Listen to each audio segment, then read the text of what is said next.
This segment is about your eligibility and readiness for accreditation review. These are not the same thing. You should be both qualified for accreditation review and capable of being evaluated. Now, as you watch this video, feel free to pause it at any point and look at a slide more closely. But it'd be even better if you downloaded all the slides, which are accompanied by notes that'll be more detailed and helpful for you. If you're going to pursue initial accreditation or reaccreditation, you should send at least one person from your program to the Accreditation Institute at NASPAA's annual meeting, because that's where you get a chance to practice, apply, and really understand and learn the concepts and tools that we talk about in this video. Well, condition one for eligibility. If you can answer yes to all the questions in this slide, then you've met the first condition to be eligible for accreditation review by COPRA. What do we mean by larger institutions? Well, they tend to be the universities within which a master's program exists or is hosted, and that larger institution will tend to be approved or accredited often by some other national body saying it's authorized to award degrees that students earn. That's what larger institutions mean, and you have to be part of one.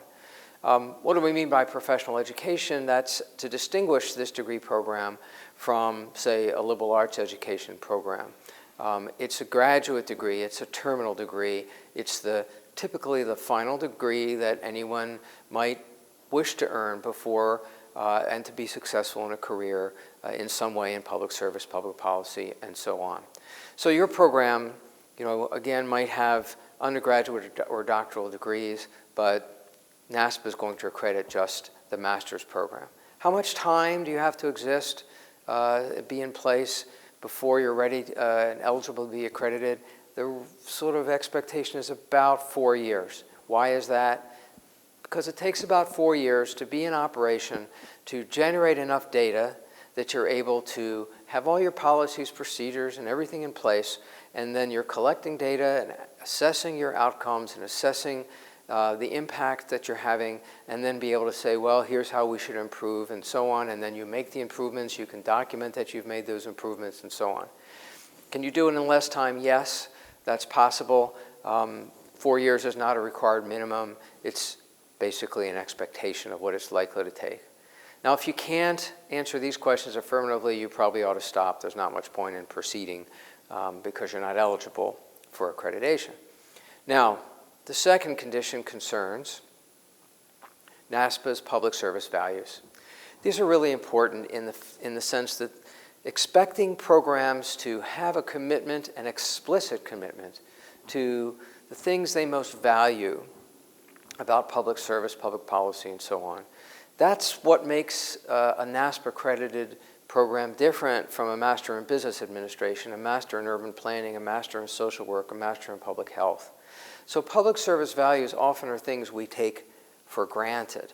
We hire faculty who may come out of programs that have these values, and we just accept that we're in a common community and believe them. But this condition says a program has to think through what is it that we really value. Now, there's a whole range of things, and NASPAA doesn't necessarily say you have to value this, that, or the other thing. An example of substantive value might be equality or equity. And if that's something that's important to your program and the way you teach and what your students know how to pursue when they get out, you should model that within your own program. If you want to look at a procedural value like due process or accountability, that may be something that you value.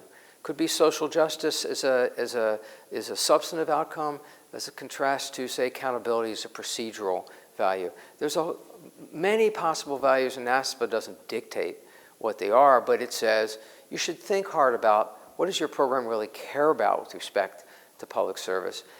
What do you want your students to be able to do to inculcate those values in the efforts they undertake in public policy, public management, public administration as they go out into the world?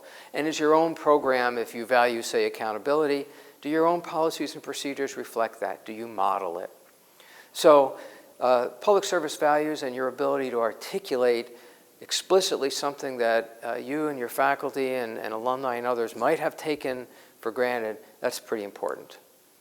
Another condition here says, well, if you can answer these two questions, then you've satisfied this third condition. And it basically says, again, COPRA at its only master's degree and promotes leadership in public service.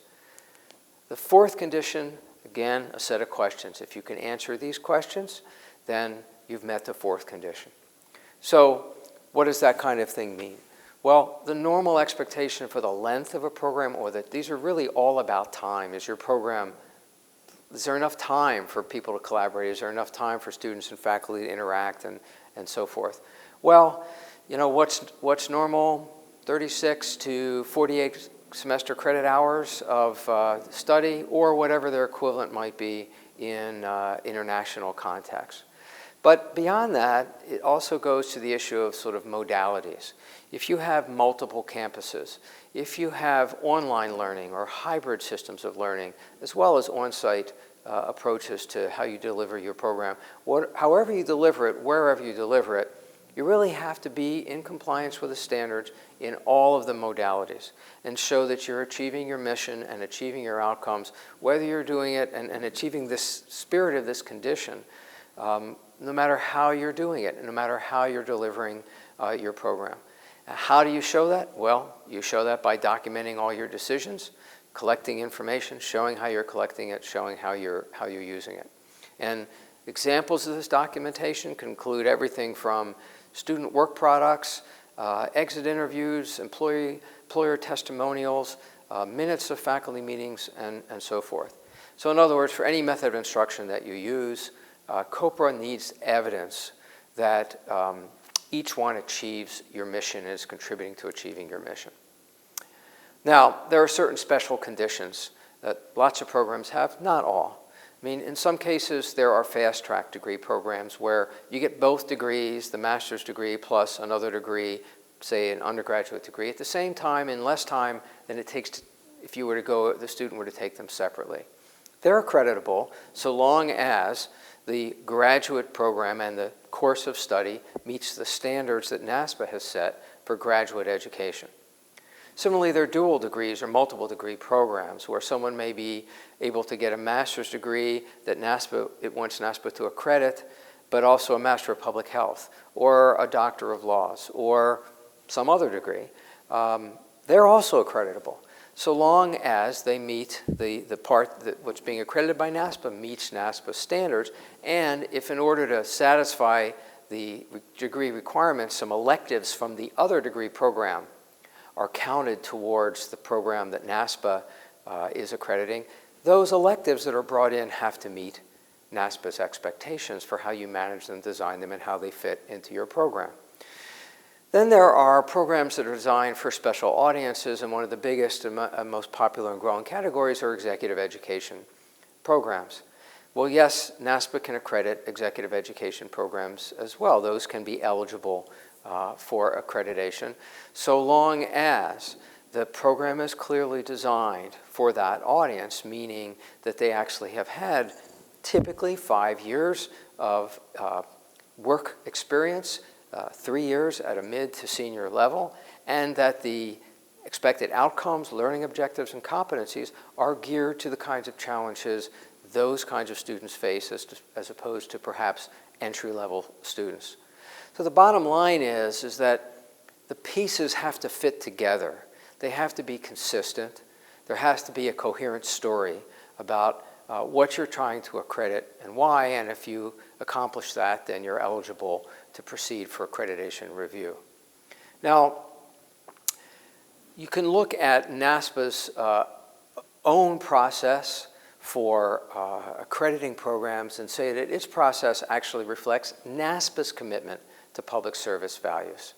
So, for example, these are sort of like concepts that underlie the entire notion of NASPAA accreditation. NASPAA is committed to innovation and experimentation, and so it wants programs to improve. It wants to improve the profession of public service education, and it wants to improve public service. So this is not about making all programs identical, not by any means. You can petition for an exemption from really almost any any standard if you don't meet a condition, but you have to show that if you're not in conformity with it, that it fits your mission. And the truth is, nonconformity arguments aren't often made, and when they're made, they aren't often successful. You can do it, but it's very difficult to do. You know, programs that are found not to be in compliance with a condition like this, COPRA may ask to monitor, ask how you're going to come into compliance, or otherwise monitor how you're going to do it. So there is an underlying principle that mission drives everything, and occasionally, rarely, that can justify a nonconformity with a standard. But the underlying issue also here is that NASPAA values innovation and experimentation. That's important. That's a way of basing a case. Accountability and transparency is important as public service values. And basically, how does that evidence itself in NASPAA's accreditation process? Well, it says, you're the program, you're accountable, you should be transparent about what you're doing. You need to make the case. The burden is on the program to make the case that you are complying with NASPAA's standard. Equity. I think equity is an important public service value to a lot of people, and it is to NASPAA. And one of the ways that's evidenced in the accreditation process is that NASPAA doesn't rely on what I would call design standards. You must have so many thousands of library books or so many hundreds of electronic available journals. Numerical standards of inputs. Those are design standards. It says, well, if you have these numbers of things, classrooms, seats, whatever, buildings, whatever it is, then you're a qualified program. Well, NASPAA is now much more focused on performance standards. And if you have a mission and can show you're performing on that mission, whatever that mission is, then that's the bedrock of NASPAA's accreditation program. It's, in that respect, a merit-based approach. It basically says if you can show you're performing, it doesn't matter, it sort of discounts, if you will, to an extent. It's not a matter of the power of your program or the resources or other things that might make programs different or inequitable in a sense. It says if you can perform and show you're performing, that you're managing strategically, then you're in a good place to be accredited. Now, if you are eligible for accreditation and you can answer yes to all of these questions, then you're ready for accreditation review. But you have to be able to answer these questions yes, even if you're eligible. In the review itself, you have to be able to demonstrate that you are in general conformity with the standards. That's what the self-study report is supposed to do. It's your opportunity to tell your story and how you are in general conformity with the standards. Accreditation is voluntary. You don't have to seek accreditation, but it does require, if you're going to go after it, an ongoing and sustainable commitment. Everybody has to be on board with the decision, your faculty, administrators, the larger university, and so on. Accreditation is costly. Have you made arrangements to bear those costs, whether it's the budgetary costs, the time release for a faculty member or some staff member who might write the report? You have to have those resources in place. Even there's fees, of course, for accreditation. There's the cost of the site visit team that's going to visit. So you have to anticipate that. You have to plan for it. Accreditation is a process to be managed. You can't go through the accreditation process and say, here's the person who we're going to give a year, go off to that office and write a self-study report. It's not the way accreditation works. It'll become very apparent to COPRA and to a site visit team if that's what happens. You really have to engage all of your stakeholders in the self-study process in the same way that you should be engaging all of your stakeholders in running your program, because your program is a service to all these different stakeholders, whether it's students, faculty, employers, alumni, or whoever. So, NASPAA is expecting that you will be collecting data because, again, it's about continuous improvement. Now, if you've been running your program really well, managing your program really well, you will have been collecting a lot of this data. Well-run programs will be doing that. So the cost of accreditation, while not insignificant, will be incremental. Other programs will be discover that they'll have to put in place some new data collection and other processes in order to be accredited. So this also goes to the basic concept that NASPAA wants programs to continue to improve. And if that means you have to be prepared to manage change in your organization when you discover that change is what's required to be more successful in your mission. NASPAA doesn't expect you to hide things. NASPAA doesn't expect you to imply that everything is working perfectly. NASPAA knows, COPRA knows that doesn't happen. There are disagreements among faculty and staff and so on. What NASPAA wants is to know that you have processes in place to acknowledge change, to manage change, to acknowledge disagreement, to manage the disagreement, to move forward and accomplish on your mission. So what matters is not that you sort of try to shovel under the rug any disagreements or any problems that you're having. It's valuable if you can say, we know, we've identified through our management processes these problems or these disagreements, and here's our plan for dealing with it. That's what COPRA wants to see. All of this is not just about accreditation. This is about improving public service.